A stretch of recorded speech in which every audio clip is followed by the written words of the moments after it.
Hola Sombrero Time Instructors, Spanish 1, Unit 6, Week 2.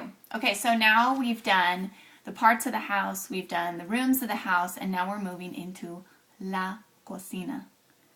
El corazón de toda la casa. ¿De veras? Okay, have fun this week. Our target words are crudo y cocinado. So bring some examples of that. Now, I don't want you bringing raw chicken in. So maybe bring a cooked carrot and a raw carrot. Maybe bring pictures of a raw steak and a cooked steak. So we want to be totally healthy about all of this, but really give the kids an experience every day of something that's cooked and not cooked. Because we don't want them to confuse an actual food that we're showing them to the concept that something is cooked and uncooked. So always use la zanahoria cocinada or la zanahoria cruda. Okay. We're going to be talking about food. Now you don't have flashcards for all the foods. So what you want to do is have the kids draw it and then they can write the word maybe in their journal or lower in the dictation. You can do a dictation under oraciones completas. So, but let's unpack this day by day. Day 1, you're going to be doing your fuerte, débil, alto, bajo, cómo está el día, cómo es el día. That's not what you say. Cómo está el clima. Wow. Sorry, guys, for my Spanish. That's why I've hired you native speakers. ¿Qué día es hoy? ¿Cuál es la fecha? ¿Cómo está el clima? All those things. ¿Quién es el presidente de los Estados Unidos? That's a good one. See if your kids know Obama is president.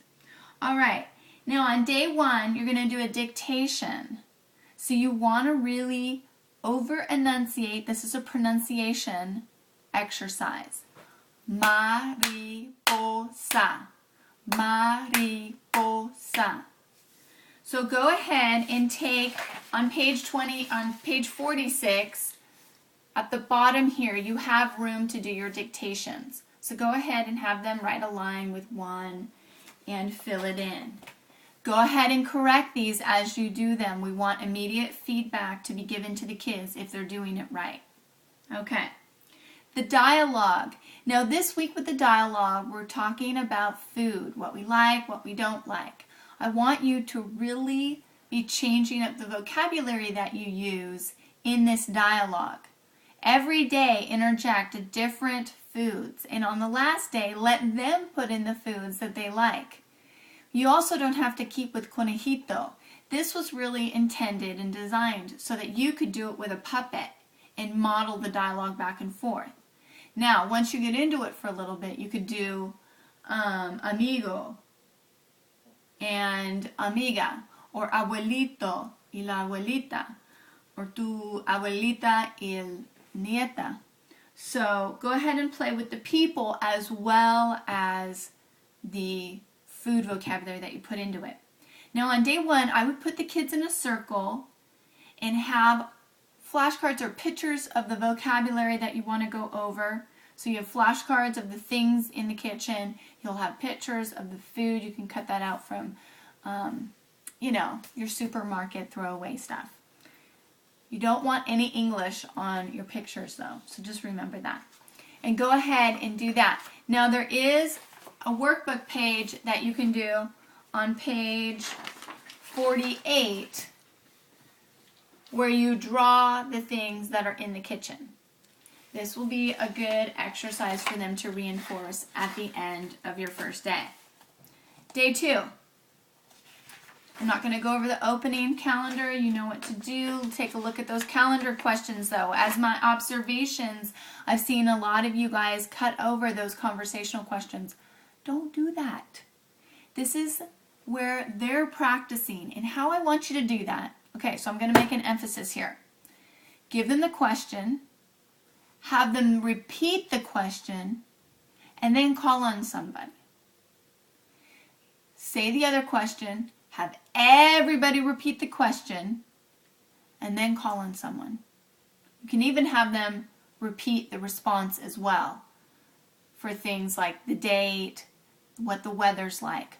We want the kids to be speaking as much as possible. Every opportunity for them to articulate will help build their confidence. Now, again, play with that dialogue on day 2. Day 3, me gusta, no me gusta. Now, this is a great way for you to introduce the food vocabulary, which I've listed on the very first page of this week's curriculum outline. So, go ahead, practice the fruits. Have them just repeat the fruit or vegetable, the food, and then have them put it into a sentence. One little step at a time. Now, if you haven't ever read by Eric Carle, The Hungry Caterpillar, there's a great translation into Spanish, and I highly recommend that you get your hands on it. It will be in public libraries. La oruga muy hambrienta. So I highly recommend getting your hands on that. Check your school library to read it to your kids. All right, day 3, we're going to play Pictionary. This is super fun. So the kid comes up, or you have 2 people come up, they draw a picture or flashcard or word. Make sure they know what it is, they draw it, and then the kids have to say it. Another fun thing is then whoever wins, you could go, si te gusta esta fruta, or no te gusta esta fruta, and then have them put it in a whole sentence and answer you. On day 4, we want to go ahead, page 46 and 47 are las oraciones completas. Now, this is hard for your Spanish 1 kids. Walk them through this. Have them say the sentence. Really emphasize el baño es blanco. Have them cross out that S. They don't need it. Los baños son blancos.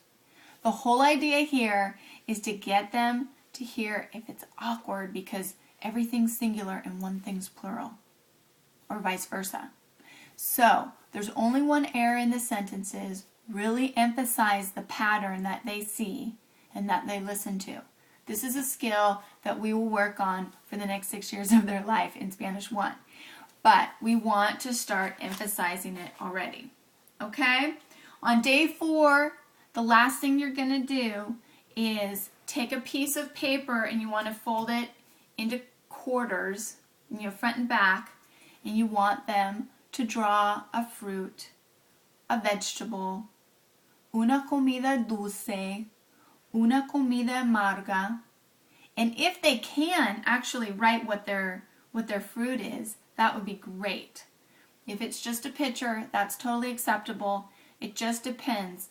This curriculum was written for first graders, and they might have a difficult time actually spelling the word that they're trying to create with their picture.